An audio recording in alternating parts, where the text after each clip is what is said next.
धर्म और सनातन की गहराई और दोनों में अंतर को समझाने के लिए हमारी बात हुई स्वामी शैलेशानंद गिरी जी महाराज से। स्वामी जी आध्यात्मिक ज्ञान, साधना और सनातन धर्म के प्रचार प्रसार में अपना अमूल्य योगदान दे रहे हैं। उनकी गहन दृष्टि और गहन साधना ने उन्हें न केवल एक संत बल्कि धर्म के प्रेरणा स्रोत के रूप में प्रतिष्ठित किया है। उनकी वाणी में वेदांत, शास्त्रों और भक्ति का अद्भुत समन्वय है जो हर श्रोता के हृदय को छू लेता है। प्रयागराज के पावन धरती पर इस वक्त हमारे साथ स्वामी शैलेशानंद गिरी महाराज जी हैं। एबीपी लाइव के धर्म प्रवाह पर बहुत बहुत स्वागत है आपका। महाकुंभ जो है सज चुका है और देश विदेश से तमाम जो लोग हैं वो यहाँ आने वाले हैं, शाही स्नान करने वाले हैं, अपने पापों को जो है धोने वाले हैं। तो सवाल स्वामी जी यहाँ ये है कि पाप देखिए दो तरीके के होते हैं। एक होते हैं जो गलती से हो जाते हैं और दूसरा जो डेलिबरेटली किया जाता है, यानी जानबूझकर होता है। तो क्या महाकुंभ में नहाने से ये दोनों तरीके के पाप धुल जाते हैं? देखिएगा, पाप का एक सिद्धांत है जी। एक कर्म आधारित है, एक प्रारब्ध आधारित है। कर्म दोनों में है जी। पिछले जन्मों का जो पाप कर्म है उसको कैरी फॉरवर्ड होकर के इस जन्म के अंदर हम लोग कई बार भुगतते हैं, और इस जन्म के पाप कर्म कलिकाल के अंदर आंशिक रूप से इसी जन्म में और बाकी का अगले जन्म में भुगतना पड़ता है जी। तो जहाँ तक स्नान का महत्व है, यदि सिर्फ एक बार की डुबकी से पाप खत्म हो जाते तो निश्चय ही ये पूरी धरा जो है पाप से विहीन हो जाती है। एक शुरुआत का बोध होता है। एक डुबकी जो होती है आपके सेमी कॉन्शियस में, आपके अर्धचेतन के मन में कुछ कुंठाएँ हैं, उन पापों की स्मृतियाँ हैं, उनको विलुप्त करती है। और इतने सारे लोगों की इकट्ठी एक संयुक्त इच्छा शक्ति है, उस इच्छा शक्ति का बोध हमें होता है और उसका परिणाम हमें मिलता है। इसलिए हमारे जीवन को नया आयाम मिलने लग जाता है। इसलिए कुंभ की जो डुबकी है इसका विशेष महत्व है। जी, धन्यवाद ये बताने के लिए। हिंदुत्व और सनातन ये दो अलग अलग चीज़ें हैं, लेकिन हमारे देश में जो युवा हैं वो अक्सर इन दोनों चीज़ों में काफ़ी ज़्यादा कंफ्यूज हो जाते हैं। तो आप क्या हमारे दर्शकों को, हमारे देश के युवा को बता सकते हैं कि इन दोनों में अंतर क्या है? जी देखिएगा, दो शब्द निकले इस आधुनिक काल के अंदर, एक हुआ रिलीजन, दूसरा हुआ धर्म। जी। धर्म के अंदर बड़ी व्यापकता है और रिलीजन के अंदर रिकनेक्टिंग विद गॉड है।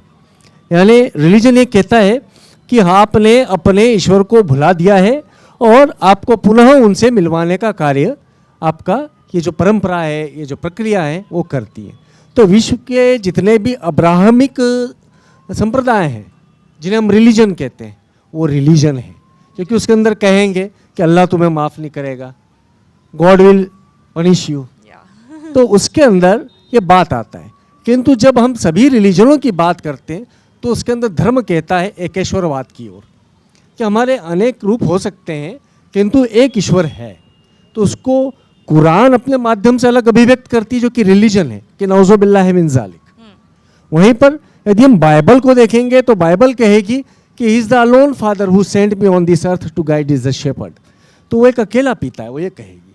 वहीं पर हमारे जितने भी पंथ है उन पंथों को देखेंगे तो सिख पंथ कहता है एक ओंकार, कई जगहों पर कहा जाएगा सबका मालिक एक, कुछ जगहों पे कहा जाएगा, ऋग्वेद की तो प्रथम अवधारणा ही है अहम एको अस्मि, मैं एक ही हूँ।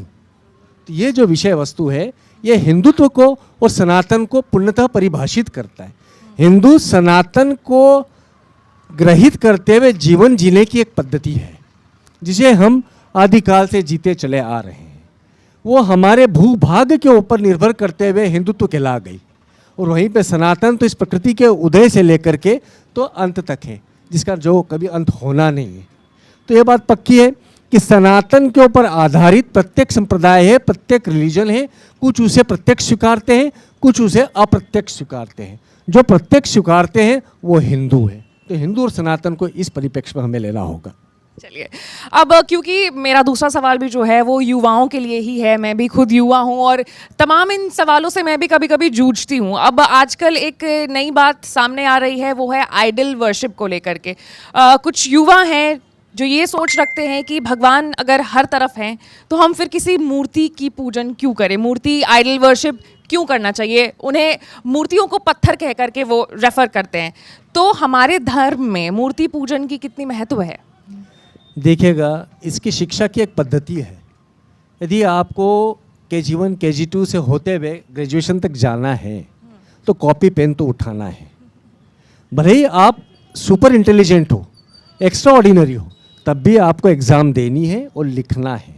तो मूर्ति पूजा एक प्रारंभिक अवस्था है जिसके अंदर अंतर के ईश्वर को आप बाहर निकालते हैं, और उसके अंदर जब प्राण प्रतिष्ठा करते हैं तो जो आपका अंतर का ईश्वर या बाह्य का ईश्वर यानी सर्वव्यापक ईश्वर जो है उस एक पिंड के माध्यम से अभिव्यक्त होता है।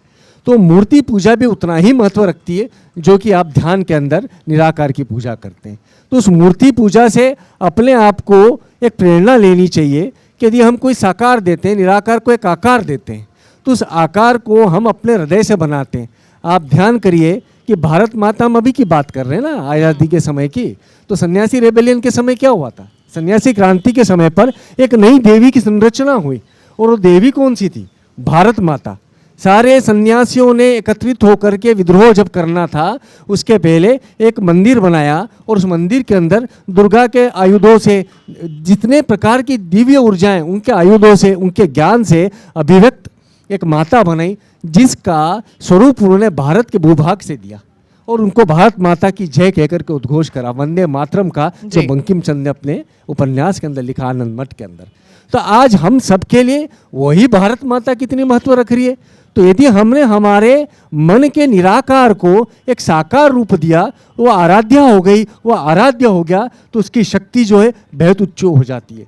हम योगी जन तो जो देवता देवी आपने नाम में नहीं सुने होंगे, स्वतः ही निर्मित करते हैं, क्योंकि आंतरिक ईश्वर को बाह्य पिंड के अंदर जब स्थापना करते हैं तो आप क्या करेंगे?